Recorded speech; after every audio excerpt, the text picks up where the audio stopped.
Welcome to Opera Out of the Box, unpacking opera piece by piece. I'm your host, Brad Cresswell, and today I'm joined in the studio by Toledo Opera's Director of Development, Leah Whitaker, and she's brought along a very special guest for us. That would be...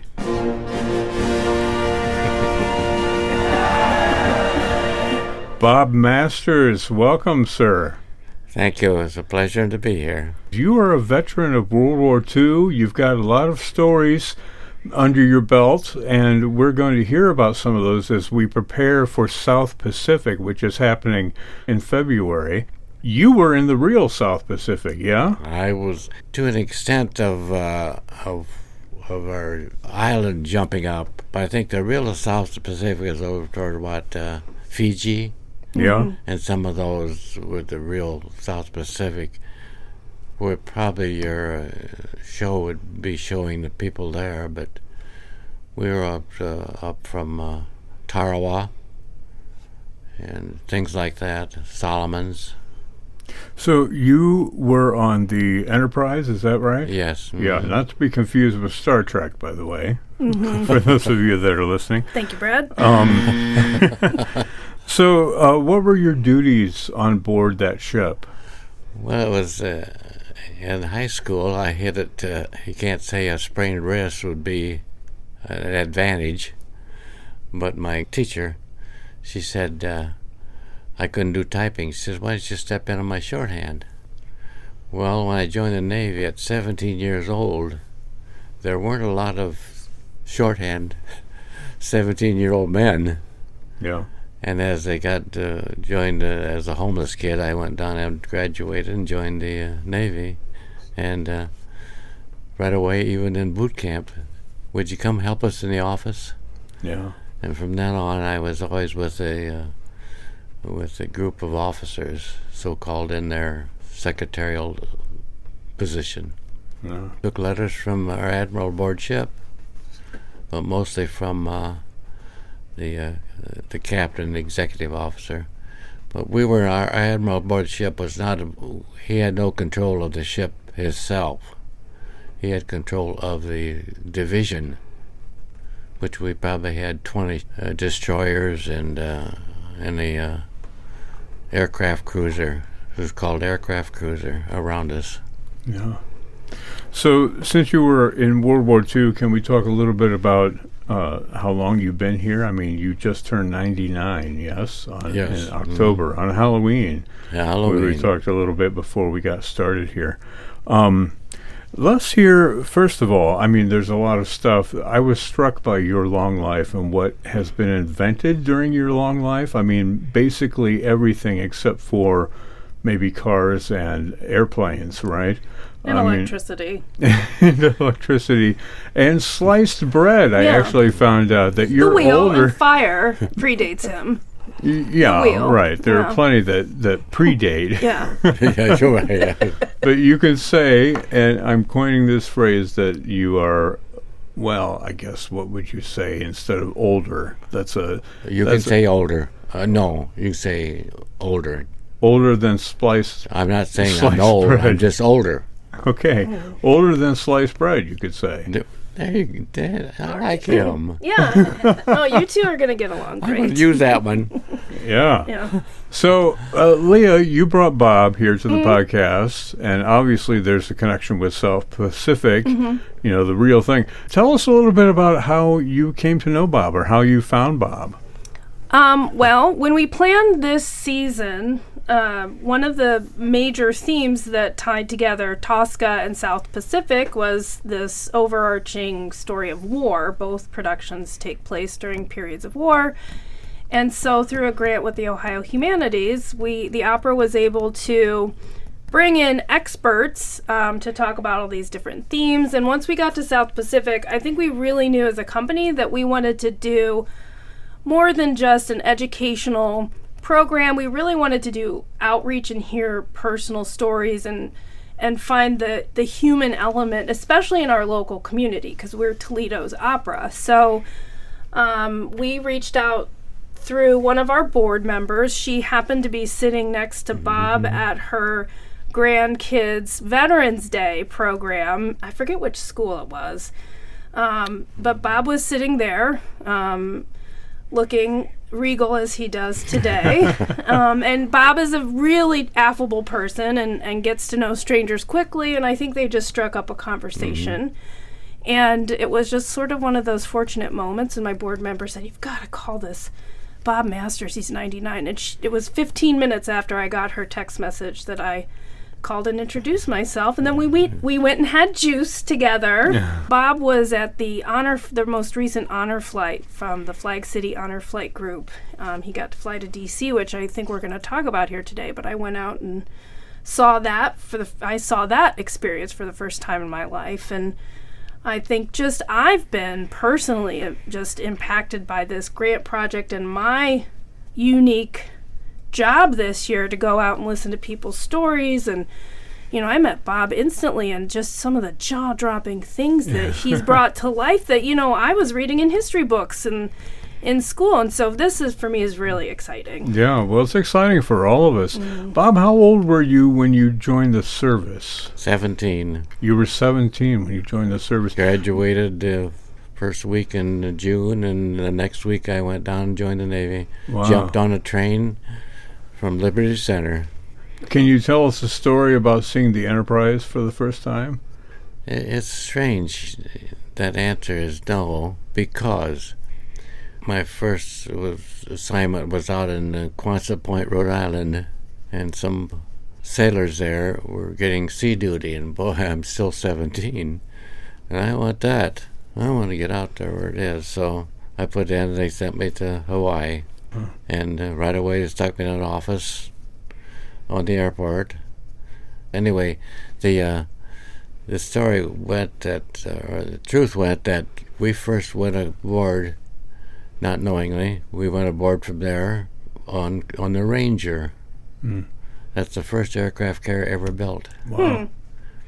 And what they're doing, they were training the air fleet for night.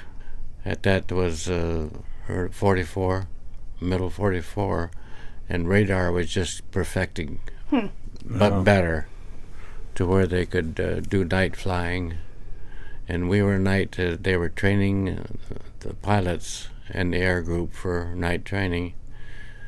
About 2 weeks of it, went back to Hawaii, or back to Pearl Harbor. Then the next time, got a notification to board the Saratoga.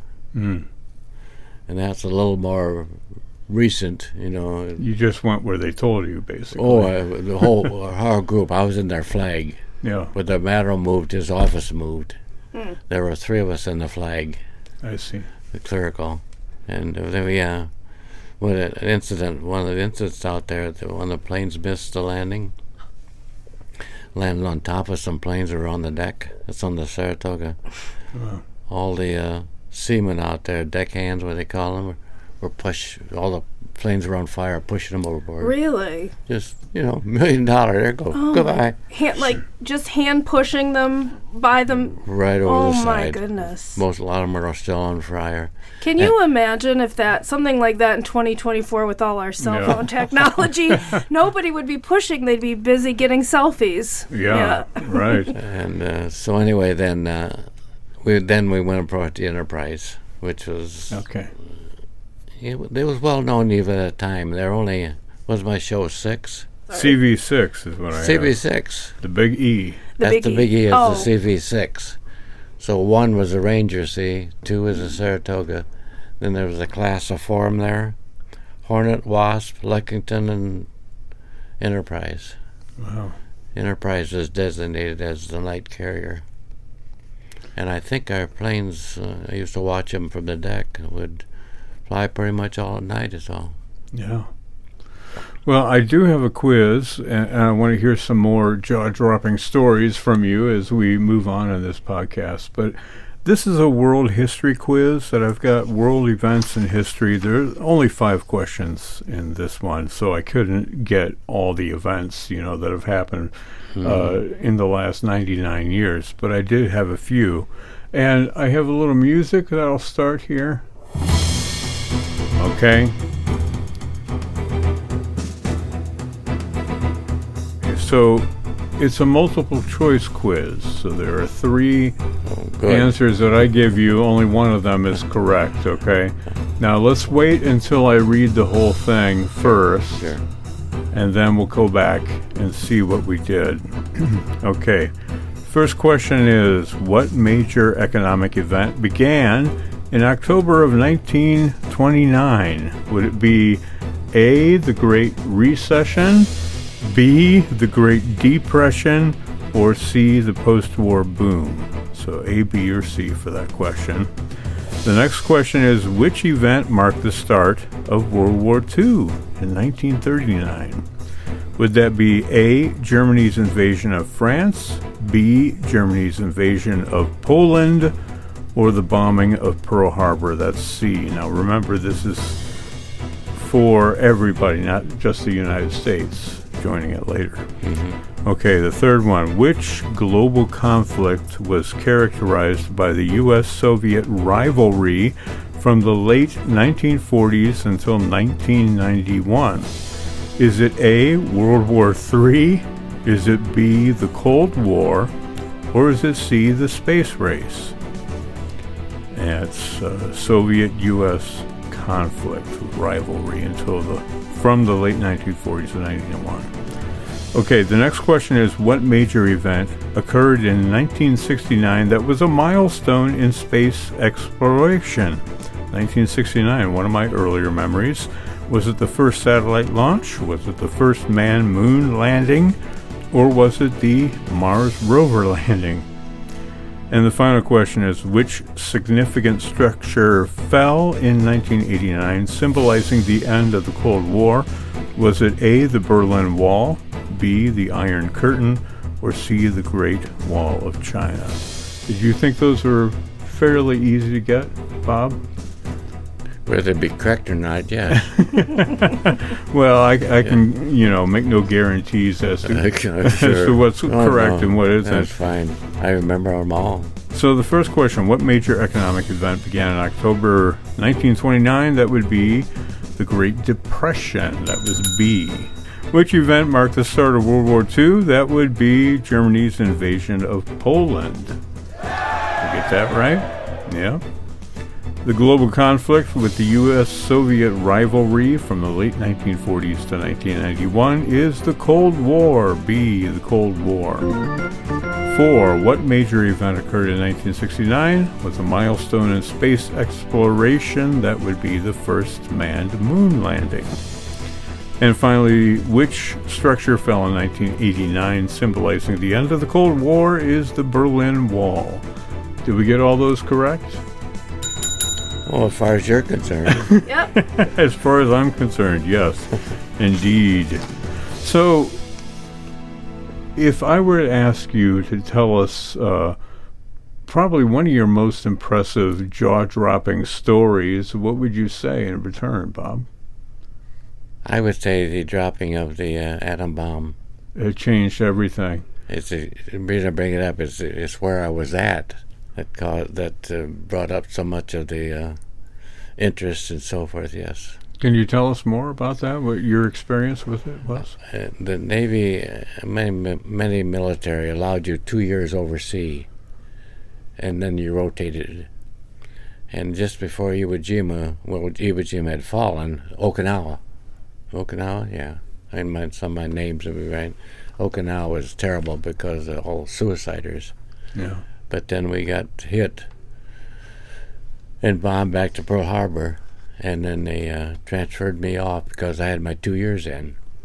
So we went over to area for deportation back, waiting for transportation back.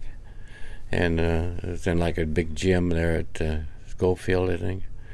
And they had cots, about all we had, cots, so forth. A little sidelight to this was at that too. I had never seen this before, but some of the enlisted pilots. People never knew that some enlisted men were pilots, and they flew over the Burma area and so forth. They sure were a ragtime bunch. Yeah. Beards all over. They had just come back from the Burma area. Anyway, I woke up that one morning and 150 cots, and it's like a gym. And this corner, they're yakking and carrying on this corner, yakking on this corner. And I thought, well, what in the world's going on? So I go over there, one of the groups, and said, what the heck happened? Or what are you guys doing? And he said, well, they just dropped some super-sized bomb on one of the cities. So Hmm. An understatement, yeah. yeah, that's all we knew. Never heard of a nuclear or anything. See, so Were they excited? What was the feeling in the room? Were people? Did they just want more information? I or think it was pretty much that. There was nothing not heavily excited. It's just that they were, something big had happened. and they didn't know what it was. Yeah. We didn't know what it was. That was all. Yeah. Something unusual in the life of our lives, of young lives there. Was this you had transferred back to the Pearl Harbor station? Is that where you were? Or you were still out in the? No, I was waiting for transportation back. Okay. Rotation to 2 years. Oh, okay. The serve I'd used, yeah. So when did you find out, I mean, like the whole story about the atomic bomb? Okay. We boarded that next day, I think it was. We boarded a battleship. Mm-hmm. I don't know how many, because you slept on the deck or underneath gun mounts and Wherever you could. yeah, wherever you could. It's just transportation. So we were heading, and we know they're heading back into San Diego, and we just, I think, just a couple of days later, time we boarded there, another bomb was dropped. Mm. So at that point, they knew it was something to do with the dynamite. It was something else. Mm-hmm. At that point, and they started saying a nuclear or atom. It wasn't nuclear. It was always just an atom bomb. Mm-hmm. Wow. So then I was on. We were in the middle of the Pacific on a battleship for transportation when they announced the war ending. Uh, What was morale like in that? It was, What was that like? Hearing the announcement of the end. I don't think there was much difference. Hmm. We were still in the service, Yeah. We were still going home for reassignment. At that point, we were thinking reassignment. So it was the excitement of coming home as much as anything else. But if I can keep repeating it or finish the story there, we pulled into San Diego. They said it's the first foot battleship had pulled downtown. I don't think it wasn't too much space for a battleship. right. And glorious. That was probably the day after. Yeah, the day after the war ended.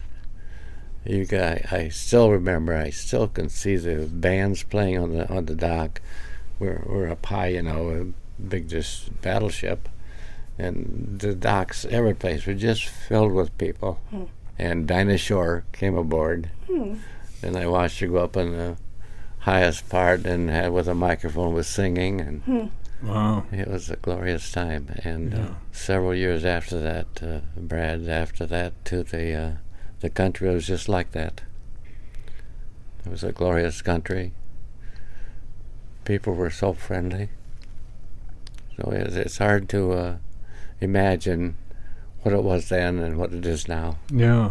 Well, I was going to ask you what would be your observations over the past 99 years of how society has changed and how American society has changed in general? It sure has, but I think if we knew the cause of that, Brad, we'd probably be able to stop it. But Yeah. do we know? Vietnam was probably the start of it. How so? Nobody wanted Vietnam. Was it Johnson then? He thought he was going to be the savior of our civilization, So that it was difficult to understand what the country was changing to at that point, and I think that's probably caused the continuation we have yet today. Yeah. That's Yeah. from the Vietnam War. Started a long time ago, Yes, and it's been going since then. And it's kind of hard when you're part of history to be, to view it objectively from a distance. Let's talk briefly about South Pacific, the musical, because this is kind of in preparation for this. Sure. You've done a little listening to it? Yes. Yeah. Is it true? As I told Leah here, I was not, as I mentioned before, I was not in the area where the show was taking place, when the Robinson Crusoe or something. Yeah. Mutiny on the Bounty and Right. some of those islands down there, which were probably east of where the string of islands I was connected with. Mm. But yes, I was off on one island besides you. One it was Tarawa, which is awfully close. Yeah. I got over the same thing. They wanted to do some picturing and so forth, and our admiral was always in charge of things like that. Was not the ship itself, because the rest of the 20 or 30 around us, they were always on anchor. So but I only got just a short time, and I had just glimpsed of some of the natives. Yeah. And I do know from history and from talking to people later on who were at Guadalcanal area and the Solomons down in there, and the natives were treated terrible. Mm-hmm. Yeah. Horrible. And I think they probably would in the South Pacific more if it would have been the island chain that they had to go up to get up to Japan. Mm-hmm. Yeah. Not coming from the north, they come from the south. I love the show at South Pacific because of the wonderful music that was in it, because my family we're not quite operas, but they do love music. And Well, time will tell. Maybe something new at 100, huh? Leah, you look like you have a question to ask. Oh, no, I'm always just looking to pop in. And I had some questions, too, about, some of the... I want to know, what it was like for you, being on the ship, what the office work is. I'm an office administrator, so I'm really curious about what kind of documents you were processing. And That's changed a little bit, too. Yeah. Yeah. I mean, just sort of like the day in the life aboard the ship. And, you were in the administrative secretarial area, so you bumped into all of them. Quite literally some of the higher ups. So I'm really curious to know, Admiral Nimitz is somebody we know from history. Okay. So I want to know what your experience was there, and maybe fill in some of these historical figures for us a little bit. As I have told not too many people, because I have never younger days sat down with anything like this. And I appreciate the opportunity, because I think some people should know it. But anyway, this first, still a 17-year-old. I might have turned 18 there in October, out in Hawaii, and when this office guy said to run this over to administration, so I went across the flight to the hangar and went over to the administration on Ford Island. And I was going around the corner speedily. I wanted to get back on wherever it was. I wanted to get out of that place because it all was just filled with officers. And I banged into, around the corner, two of us just banged into each other. And all I saw, I looked there, and all I saw was stripes up his arm. I think an admiral has one wide one, and the next admiral has another wide one. He had about 4 or 5 of them. And I jumped back and I said, "I'm sorry, sir." He said, "That's all right, son. Are you okay?" I said, "I'm fine, sir." Then he left, and I heard, I got to the office and dropped off papers. He said, "You just bumped into Admiral Nimitz." Wow. Not many people can say that. He ended up being a 5-star. Mm-hmm. I don't think they awarded any at that point to all 4. He was a 4-star. He had 4 of the big white ones up his arm. That's all I saw around the corner. Anyway, that's interesting. And you also, when you were out in Rhode Island, right, you were, you had a sort of a famous buddy. Oh, out there. Yeah. Yeah, I got into the control tower, but I was not in the speaking one. We were down below where all the flights would come in, and mostly the naval services on the East Coast would file the reports with me and so forth. And finally, here one day here, they announced attention. There were about three of us that were doing the desk, and here comes Henry Fonda, and we were all just big-eyed, see what's going to happen to Henry Fonda with us. He was one of nice man. He was young then, probably in his 30s. I noticed his uniform was probably all tailor-made, different than the rest of the officers. But anyway, that's one of the story of enjoyable. I left there just after Christmas. Did you make friends during your time, and did you keep in contact with anyone from your days of service? Was that at all part of your experience? Yes, I still mention one. We had separate quarters.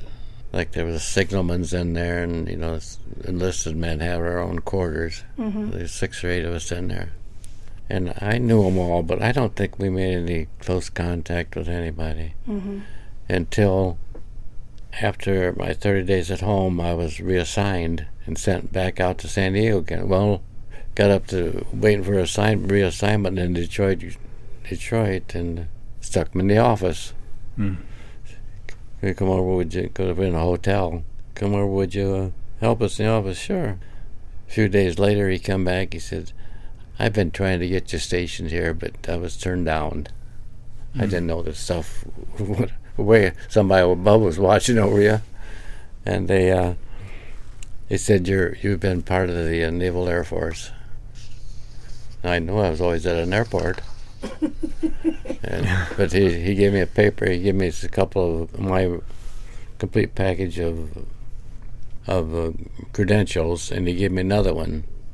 He said, we're sending you're in charge of him to get him to San Diego. He was just a young recruit. Get him to San Diego, and you're going to be stationed out in San Diego. So anyway, there's about 2 of us, but went into this office about the same, and I got very close to this one person, and I didn't follow up afterwards. I often thought my son, he was from Baltimore area. My son was out there, and at one time working in computer business for a university out there, Princeton.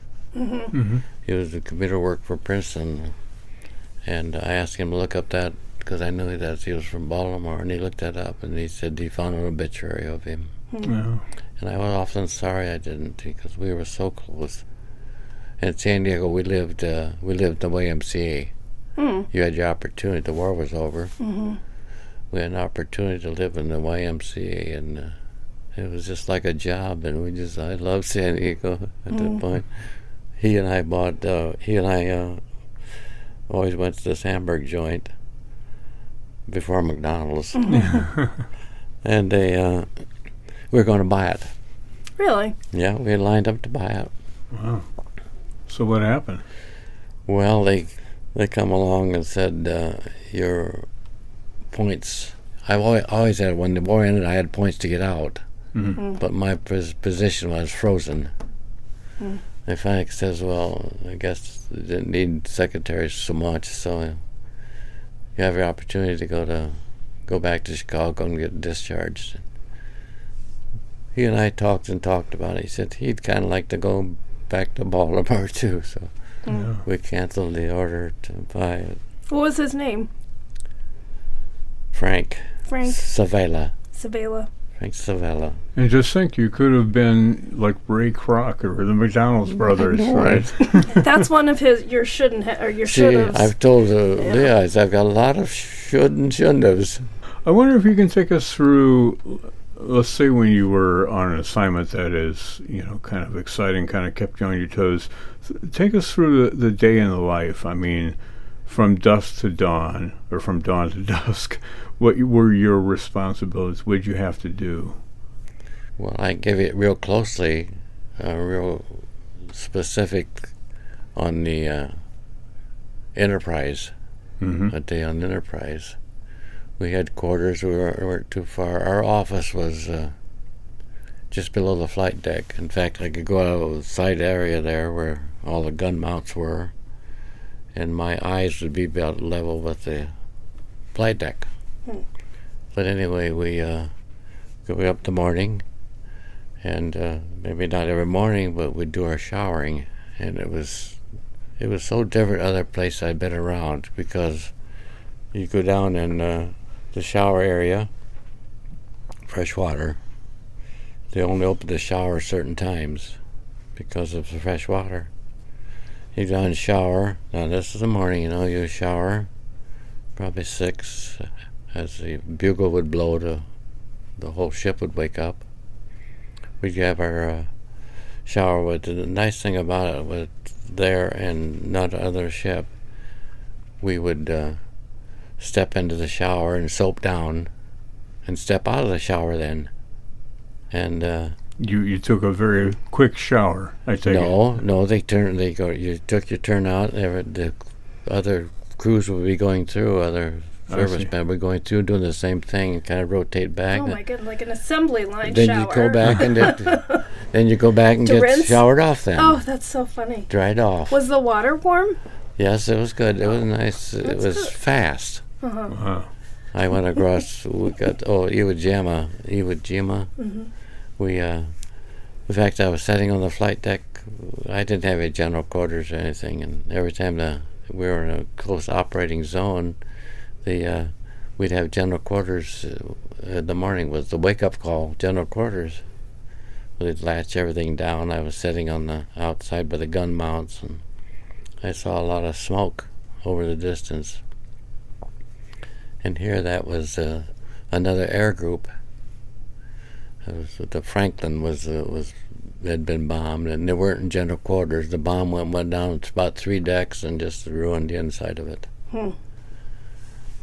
But then later on, I think a couple of days later, I got an officer came in. We're going to send you over to the Bonhomme Richard, a new ship there. The reason I bring this up, the shower's going to come into it.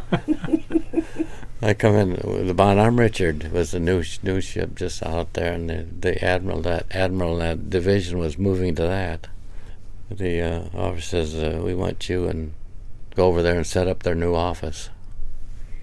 So here's the destroyer comes alongside, string up the lines, and put me on a pantyhose, you might say. Legs went into it, so. Like a saddle. Yeah. No, I wasn't standing on it. It was on you. Oh, like pants. Okay. Yeah, and they swung you over to the other destroyer and took it over there. But anyway, the story got over there, and I hated it. We were setting up a new office, and I'd take them on to take a shower. Some of the guy was sitting in that shower, just enjoyed it. You're outside there naked, and when is he going to get done? When is he going? And I said, hell with it, I won't even shower. It's just one of the things that I bet 99% of the people won't remember anything like this. Or never heard of before. Never heard of it. After you shower, do you eat breakfast and you go right to work in the office, right? Well, that's right with that day, Yeah. the office. One occasion before Iwo Jima, you asked what we did. One occasion, as we're off time, we'd study shorthand. Oh, okay. The 3 of us would study there, and we had a chief yeoman who was in charge of our office. Nice young man, a nice older man. But then we'd study that, and one day I got an assignment to go up to. It says the admiral's calling. What's to write a letter? So I had to go up there, and I was pretty new at that. I had to go to the admiral's quarters and take a lesson from me, and I was awed that there's a Marine outside the door, letting me in, and I was excited about being in the admiral's quarters, and he lived like a king up there. What was the admiral you mentioned that you worked for at this time? What was his name? Gardner. Admiral Gardner. Admiral Gardner. He was a thin fellow, very quiet. And he oversaw the whole division. The whole division. Not the ship. Right. And Captain Glover was your captain on the Enterprise, right? I don't know him. I never heard Oh, him. you never met him? No. Okay. We were always in a separate. We were really not part of the ship. Did you, like, so when you would go to, like, the Admiral's office, you'd take dictation, and then you were processing other, like, classified orders and things like that in the office, the secretarial pool area? Is that what it was, or? Oh, there's three of us there who did Three all of of you? it. Okay. They had about, in fact, I have a picture someplace of them. They had about 20 officers involved in it. A lot more than regular sailors. Hmm. They say they were in charge of recovery, and they were in charge of, just a little bit of everything. And each one of them would have been assigned an order. So we would be writing up their orders. Now, was this something that, like, you would find out information and tell other people about? Like, you couldn't do that, right? Find out. Were you more well-informed than the average Well, yeah, I wrote sailor? everything. Yeah, so did people, like, ask you questions about, No. hey, what's going on? Were No. you, and you probably weren't allowed to talk about it, right? No, but I don't think anybody even cared. Oh, I don't think of my class of Okay. sailors. I don't think they did. okay. One morning, I remember I got some papers to type up, and I was a good typer. I'd typed a long time, and it's funny because we didn't have duplicating machines or anything. So you put your papers in this, and you would go up a line. Mm-hmm. Just bunch of button, go a line. You just keep on button, go like that, and, you know. Long as the wave's too big, once while you're. Oh, the waves of the ship. Yeah, because your carriage Just falls It'd be off. gone, yeah. stick it back in shape again. So anyway, one day I had write up stuff for Iwo Jima, and the chief came over and gave me a stamp. It was about this big. On the top it says "Top Secret." I was stamping every paper that I typed. So I felt good over that. I felt. Were you ever tempted to take a peek at the Oh, I knew everything. I did. Yeah, he Yeah. was right. He was. the top secret? Oh, you were Yeah, right. he I was was recording writing. it. Yeah. Wow. I was Yeah. putting on That's the paper. part we cut out where I talk about when I say something stupid, right? No, yeah. Well, when I asked him if he like stole that stamp as a souvenir. Oh, I yeah. would have. Yeah, I would have stamped everything top secret. I had a little something, if I may. I had this little. Wasn't funny at the time, but later on it's funny. I had a lot of permission in my own mind. Anything you wrote to girlfriends or anything at all was, you left it open. They read it and then they stamped it. Hmm. They would stamp it, then it'd be all right to be sent. And I got a letter one time from a girlfriend that says, I think something happened. I think you didn't mean to send me this letter. And Boy, and your mouth got dry. and two girls. Bob, Yeah. you sent the same letter to two girls. No. Oh, To switch them around. oh, Bob. It's not false. I enough, didn't. but close. Yeah. Oh, the The guy Navy did. From now on, I did my own. Yeah. I had a stamp. I stamped it and put some kind of initial on it. Should we assume this was not your future wife? One of them, yes. Does she know the story? That's the question. One of them, I didn't date her a couple of times in my grade in high school, and dated her a couple of times. Once is all. And I got the first letter back, knowing anything back from her. I said, "Appreciate your letter, but we can go on being friends, but let's leave it at that." Yeah. At least you tried. I tried. You did try. I tried. Got no credit. And I didn't change. And I think the guy who was reading the letters, I would like to know who did that. I wonder he was just laughing and doing it on purpose. Oh, Yeah, maybe. goodness. See, I That's didn't know. pretty maniacal. I had to write it not even the same day. See, that Yeah. I wrote it, so I didn't Yeah. get it mixed up. So you kept a pretty active social life, is what you were saying, Bob. You had two girlfriends. Yes. Definitely, you get this for that. Oh, good. And of course, for some of the stories you told us today and your status as a veteran of the Second World War. I think a lot of people grew up not even thinking about, 9/11, let alone the Second World War. So this is really special for us that you've come here. He's got a whopper of a story that I would love for if you could yeah. share about. Let's hear it. About that plane and then reading the book later. Oh yeah, my eyesight is failing quite a bit, and the Sight Center right down the street here. Mm-hmm. Sight Center has audio player and so forth. Yeah. And it's so nice. And this one I signed up with history. I got a lot on the World War. And this was history there was all kinds of stuff. And one was the admiral of Japanese admiral, a big 4-star like Limits was. It was his memoirs that his wife or family had turned over for a book. And it was quite interesting because a lot of things but the one man I told her before is one of those areas off Okinawa, or I'm not sure where it was. But I was going up to the Admiral's quarters or where we're going. It's where flag office where he directed the whole division from there, going up there on the catwalk, and I looked up and here's an airplane about 100 yards from me, tipped on the side and dropped a bomb. I just saw it bounce along and hit underneath me, about 10 feet under me, and broke in half. Wow. Well, not in half, the fuse broke off of it.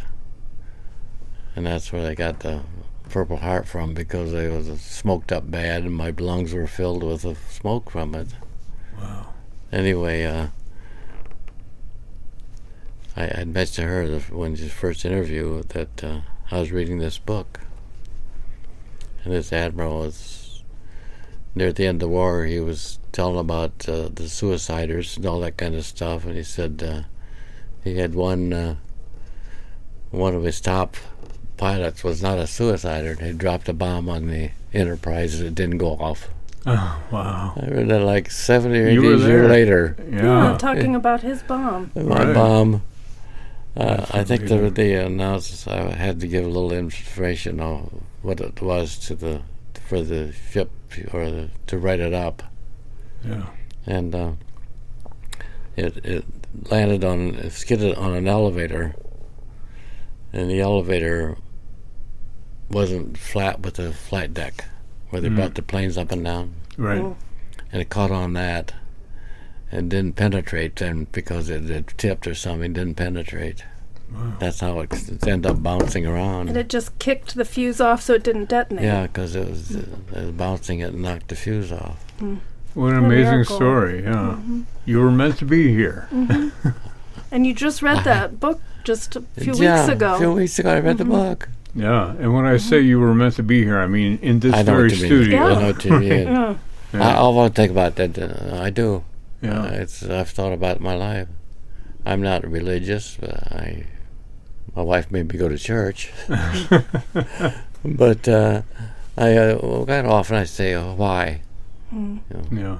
What would you give if somebody else younger than you was asking themselves that same sort of question, having had an experience like that and living to 99, do you have any insight? Just these No, moments? I really don't. But let me go back to that San Diego time.